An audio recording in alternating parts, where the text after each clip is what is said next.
दोस्तों, क्या आप जानना चाहते हैं कि आपके प्रार्थना का उत्तर आपको क्यों नहीं मिलता? आप बहुत प्रार्थना करते हो और अपने लिए बहुत कुछ मांगते हो, लेकिन आपको उसका उत्तर नहीं मिलता है, आपको उसका कोई भी जवाब नहीं मिलता है। इसका क्या कारण है? देखिए, आज इस वीडियो के माध्यम से मैं आपको वो कारण बताने जा रहा हूं जिसकी वजह से आपकी प्रार्थना का उत्तर आपको नहीं मिलता है। अगर आप भी ये गलती करते हैं प्रार्थना करते समय, तो आपके प्रार्थना का उत्तर भी आपको नहीं मिलेगा। इसीलिए बहुत ही ध्यान से आज के इस वीडियो को देखिएगा, क्योंकि इस वीडियो में मैं आपको डिटेल में बताऊंगा कि आपको प्रार्थना करने का सही तरीका क्या होना चाहिए आपका, और आप कौन से तरीके से प्रार्थना कर रहे हो जो कि गलत है, बाइबल के अनुसार सही नहीं है। हमारे बहुत सारे ऐसे मसीह भाई बहन लोग हैं जो ये कहते हैं कि हम प्रार्थना करते हैं लेकिन हमारी प्रार्थना का उत्तर हमें नहीं मिलता। जब मैंने उनको यह बताया कि आप गलत तरीके से प्रार्थना करते हो, आपको उस तरीके से प्रार्थना नहीं करना है, आपको बाइबल के अनुसार यह तरीका अपनाना है। जब उन्होंने अपने जीवन में प्रार्थना में उस तरीके को अपनाया तो उनके जीवन में परमेश्वर की ओर से उनको जवाब भी मिलना शुरू हो गया। और अगर आप भी चाहते हैं कि आपकी प्रार्थना का उत्तर आपको मिले, तो आपको सबसे पहले यह जानना होगा कि आप जो प्रार्थना कर रहे हैं क्या वो सही तरीके से कर रहे हैं। आप जिससे प्रार्थना कर रहे हैं क्या वो बाइबल के अनुसार है, या बाइबल में किस प्रकार से प्रार्थना मांगने के लिए कहा गया है, कैसे आपको प्रार्थना मांगना है और किससे मांगना है, ये बहुत इंपॉर्टेंट है। आज के समय में बहुत सारे विश्वासी लोग सिर्फ प्रार्थना करते हैं, लेकिन उनको पता नहीं होता है कि प्रार्थना किससे करनी चाहिए, प्रार्थना किसके नाम से करनी चाहिए, प्रार्थना क्यों करनी चाहिए, कैसे करनी चाहिए। ये सारी बातें नहीं पता होने के कारण हर विश्वासी जैसे मन में आता उस तरह से प्रार्थना करता है। लेकिन बाइबल हमें बताती है, यीशु मसीह ने कहा है कि हमें प्रार्थना करने का तरीका आना चाहिए। हर किसी को पता होना चाहिए कि बाइबल के अनुसार प्रार्थना करना क्या है। देखिए, बहुत सारे कारण हैं, लेकिन सबसे पहला और इंपॉर्टेंट कारण आज मैं बताने जा रहा हूं। आज के समय में बहुत सारे ऐसे मसीही लोग हैं जो कि परमेश्वर से प्रार्थना करते ही नहीं हैं। जी हां दोस्तों, आपने सही सुना। आपको तो ये लग रहा होगा नहीं ऐसा कैसे हो सकता है, लेकिन ये सच है। आज के समय में बहुत सारे ऐसे विश्वासी लोग हैं जो परमेश्वर से प्रार्थना नहीं करते, परंतु वो माता मरियम से प्रार्थना करते हैं। आपने कई बार सुना होगा कि बहुत सारे मसीह लोग क्या करते हैं, माता मरियम से प्रार्थना करते हैं। हे माता मरियम, आप हमारे लिए यीशु मसीह से विनती कीजिए। हे माता मरियम, आप हमारे लिए इस तरह से कीजिए। मेरे प्रियो, बाइबल के अनुसार ऐसा नहीं है। बाइबल में जो लिखा है वो हमें समझना होगा। अगर आप भी माता मरियम से प्रार्थना करते हैं तो याद रखना, आपकी प्रार्थना को परमेश्वर कभी नहीं सुनेंगे और उसका उत्तर आपको नहीं मिलेगा। क्यों? क्योंकि बाइबल में माता मरियम से प्रार्थना करने के बारे में नहीं कहा गया है, और जो व्यक्ति माता मरियम के नाम से प्रार्थना करता है वो सरासर बाइबल के खिलाफ है, बाइबल के अकॉर्डिंग सही नहीं है। ऐसे व्यक्तियों की प्रार्थना परमेश्वर कभी भी नहीं सुनेगा। और अगर आपके जीवन में इस तरह की प्रार्थना है तो आज ही उसको खत्म करके बाइबल के अनुसार प्रार्थना करना शुरू कीजिएगा। अब आइए, एक वचन मैं आपके लिए देना चाहता हूं।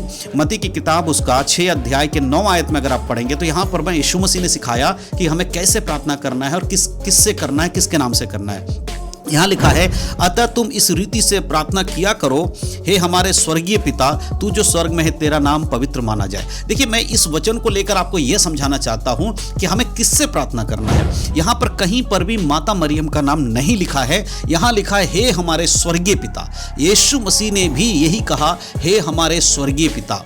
तो पिता परमेश्वर से प्रार्थना करना। आज बहुत सारे विश्वासी लोग माता मरियम से प्रार्थना करते हैं। आप भी बहुत सारे लोगों को जानते होंगे जो कि माता मरियम से प्रार्थना करते हैं। खास करके एक संगठन जो अलग अलग तरीके के लोग हैं, सब अलग अलग तरीके से प्रार्थना करते हैं, लेकिन बहुत सारे ऐसे लोग हैं जो माता मरियम से प्रार्थना करते हैं। अगर आप भी ऐसे हैं तो फिर आपको उत्तर कैसे मिलेगा? क्योंकि बाइबल में तो लिखा है कि हे हमारे स्वर्गीय पिता, तो हमें प्रार्थना पिता से करना है, परमेश्वर से करना है। तो माता मरियम से अगर आप प्रार्थना करेंगे तो आपको उसका जवाब नहीं मिलेगा, और ये अकॉर्डिंग टू बाइबल गलत है। देखिए, प्रार्थना का सुनने का अधिकार या प्रार्थना को सुनने का सामर्थ्य सिर्फ परमेश्वर के पास है। हमें सिर्फ परमेश्वर से प्रार्थना करना चाहिए। पुराने नियम में भी जब परमेश्वर की बातों को हम देखते हैं तो हमें पता चलता है कि दानियल को भी राजा ने, या दानियल के जो दोस्त थे सदरक मेशक अबेदनगो, उसको भी क्या कहा गया था कि उनकी बनाई हुई मूर्ति को दंडवत करो। और दानियल से कहा गया था, और राज्य में यह कहा गया था कि सभी लोग आप सब कुछ प्रार्थना अपने राजा से करेंगे। क्या दानियल ने ऐसा किया?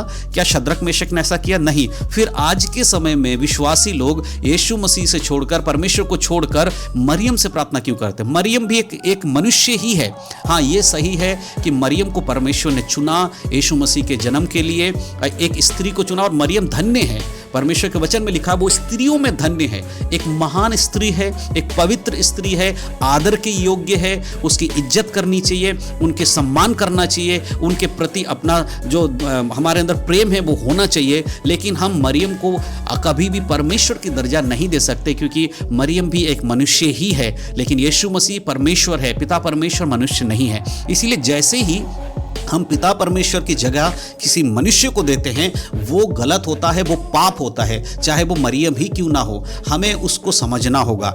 इसीलिए मेरे प्रियो, मरियम को हमें इज्जत करना चाहिए। बहुत ही धन्य स्त्री है, परमेश्वर की चुनी हुई स्त्री है, वो आदर के योग्य है, लेकिन वो परमेश्वर नहीं है। इस बात को समझना है। अगर आप भी प्रार्थना में मरियम से प्रार्थना करते हैं कि हे माता मरियम हमारे लिए ऐसा कीजिए वैसा कीजिए, या किसी और को बोलते हैं, किसी संत को या पौलुस से प्रार्थना करते हैं, पतरस से प्रार्थना कर रहे हैं, हे पतरस, हे पौलुस। आज बहुत सारे जगहों पर मैं देखता हूं, बहुत सारे वीडियोस में मैं देखता हूं कि मरियम को लोग प्रार्थना करते हैं। एक घर में मैं गया था जहां पर इस प्रकार से प्रार्थना किया जा रहा था, हे माता मरियम आप हमारे लिए यीशु मसीह के नाम से ये कर दीजिए। देखिए, हमारे लिए एक ही मध्यस्थ है, एक ही मीडिएटर है, और वो है प्रभु यीशु मसीह। हमारे और परमेश्वर के बीच में अगर कोई हमें जोड़ता है वो है प्रभु यीशु मसीह। मरियम कभी भी परमेश्वर हमारे बीच की कड़ी नहीं है, इस बात को याद रखना है। तो मेरे प्रियो, यही वो कारण है प्रार्थना करते समय जो आपको उत्तर नहीं मिलता है। कई बार आप गलत तरीके से प्रार्थना करते हैं। आपको सीधे परमेश्वर से प्रार्थना करना है, ये बोलना, हे हमारे स्वर्गीय पिता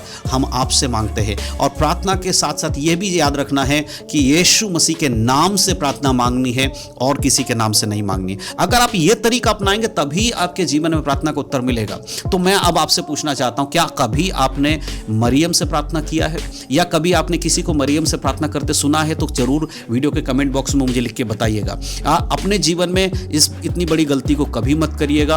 परमेश्वर का स्थान किसी भी मनुष्य को नहीं देना है। जो परमेश्वर का है उसको परमेश्वर को ही देना है। इसलिए प्रभु यीशु मसीह ने भी जब भी प्रार्थना किया, आप देखेंगे उन्होंने परमेश्वर से प्रार्थना किया।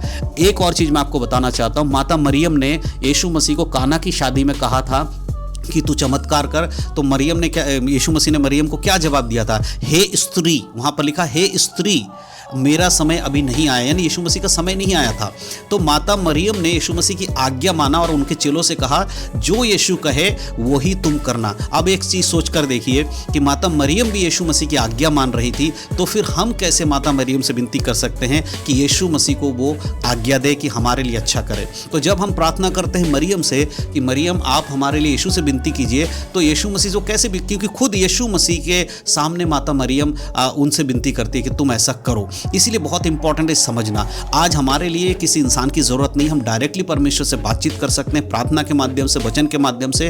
तो आप डायरेक्ट परमेश्वर से प्रार्थना करें। अगर आप सही रीति से, सही व्यक्ति से आप प्रार्थना करेंगे तो ही आपके प्रार्थना का जवाब आपको मिलेगा। अन्यथा आप प्रार्थना करते रहेंगे, बाइबल के अनुसार गलत होगा, जो कि परमेश्वर की दृष्टि में पाप है, वो आपको नहीं करना है। परमेश्वर हर चीज को बर्दाश्त करता है, लेकिन कभी भी अपने नाम की बेइज्जती को बर्दाश्त नहीं करेगा। परमेश्वर ने साफ कहा है कि अगर तुम मुझे छोड़कर दूसरों को ईश्वर मानोगे तो यह याद रखना कि मैं जलन रखने वाला परमेश्वर हूं। तो इसीलिए परमेश्वर का स्थान किसी को नहीं देना है। यहां परमेश्वर के स्थान देने का मतलब ये नहीं है, बहुत सारे लोग आकर कहेंगे हम मरियम को परमेश्वर थोड़ी बोलते हैं, नहीं। लेकिन जब आप परमेश्वर से मांगने वाली चीजों को किसी इंसान से मांग रहे, मरियम से मांग रहे, तो आप इनडायरेक्टली उस चीज को कर रहे हो, वो नहीं करना है। तो मैं विश्वास करता हूं कि इतने वीडियो को बनाकर जो मैंने आपको बात बताया आपको समझ में आए। अगर आपको समझ में आए तो जरूर कमेंट करके मुझे बताइएगा, और अगर आप ऐसा करते हैं दोबारा नहीं करना है। परमेश्वर से प्रार्थना करिए, तभी परमेश्वर आपकी प्रार्थनाओं का उत्तर जरूर देंगे।